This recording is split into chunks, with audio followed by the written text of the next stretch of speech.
What do the blacks of America, as he would call them, deserve?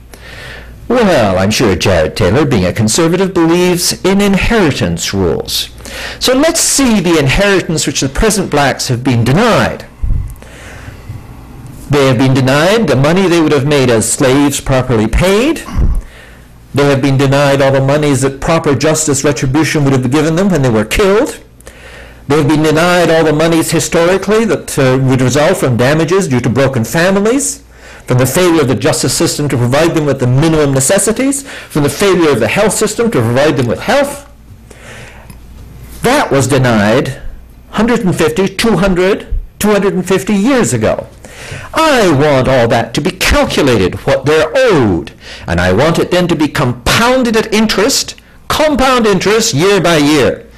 That is what Americans of his kind owe to the black community. No, it's not appropriate to look down your nose and think they're just stupid races, because we see through it, Jared. We see that what you are doing is trying to alienate yourself from a gigantic debt of inheritance, a gigantic failure on your part to find the true cause for human distress, and to walk away from it with your wealth and with your dignity, despite the fact that you've completely not described the real position, the real problem, which is a problem of poverty. So are there to be imagined any basis for optimism on with respect to racial diversity? Well, I think we could go through history and find a number of people have managed to pull themselves out of economic poverty. A number of cultures have passed from great poverty to great wealth over a long time. I think since the problem is one of economics and also one of failed retribution, in other words, Americans have not properly apologized to their black population, they have not given them financial and land reparations that are due to them. Failing all that, is there optimism? Well, the Americans could make the reparations. The Americans could give the apologies.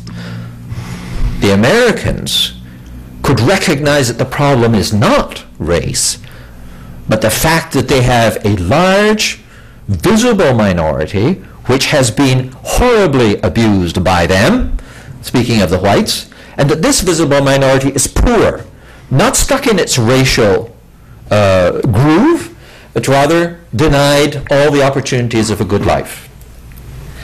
There is great optimism for our ability to resolve the problems of racial diversity. It is the optimism that is due to any intelligent human being, group of intelligent human beings, who can, if they're given an opportunity, become prosperous and happy.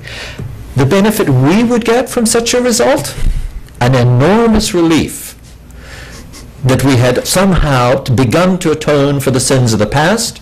We would have a large group of people who would no longer need welfare. We would have a huge group of people who would now join us in cultural projects of every kind as they're beginning to do so. Have we achieved that in Canada? We have. What Jared is reading to you, what Mr. Taylor is reading to you, shows our extreme sensitivity in Canada to racial issues. Have we in fact raised the level of the welfare of our racially diverse groups in Canada? Yes, we have. Would we benefit from greater raising of the integration and the value of education, etc.? Of course we would. A highly integrated, diverse society, as it is, would be a very beautiful place to live, and perhaps a little more interesting than one that was monocolor. Thank you. Thank you, Professor March. Mr. Taylor, 10 minutes. Certainly. I'm sure that the astute observer will have noticed that Professor March has not listed one strength that Canada or the United States gets from racial diversity. Not one. He's conceded, in fact, that there are problems. He says he hopes to overcome these problems. And when that happens, there will be a beautiful society of people profiting from each other's differences. I'd like to know where there is such a society. He has then gone on to tell us that the problem has nothing to do with race, that it's strictly a matter of poverty. He worked himself into a fine lather, in fact, on the subject of correlation and causation. Poverty, he tells us, causes it all. Well, let's talk a little bit about poverty. In the United States, people take causation and correlation quite seriously, and a number of studies have looked into the connection between crime and its various causes. If you correlate crime rates, if you control for poverty, if you control for lack of education, if you control for unemployment, you get hardly any difference from the crime rate association with race. It may be unfortunate, but that's the fact. Control for poverty, control for lack of education, control for joblessness. The most powerful correlation in the United States between crime is race. You can look to any neighborhood, and your best indicator is not poverty. It is not unemployment. It's not lack of education. The one best indicator is the percentage of blacks and Hispanics living in that neighborhood. Furthermore, if poverty were a cause of crime, do you remember that in the Depression, suddenly a huge number of people were poor who had not been poor before? Was there a surge in crime? Certainly not. People soldiered on. And the notion that somehow people are committing murder to feed their children, for heaven's sake, that's preposterous. People are committing murder for a host of reasons, to feed their crack cocaine habits, whatever it is. But poverty as a source of crime, on the contrary, crime causes poverty.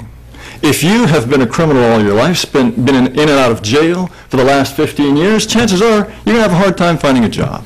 If your neighborhood is full of crime, very few businesses will move there.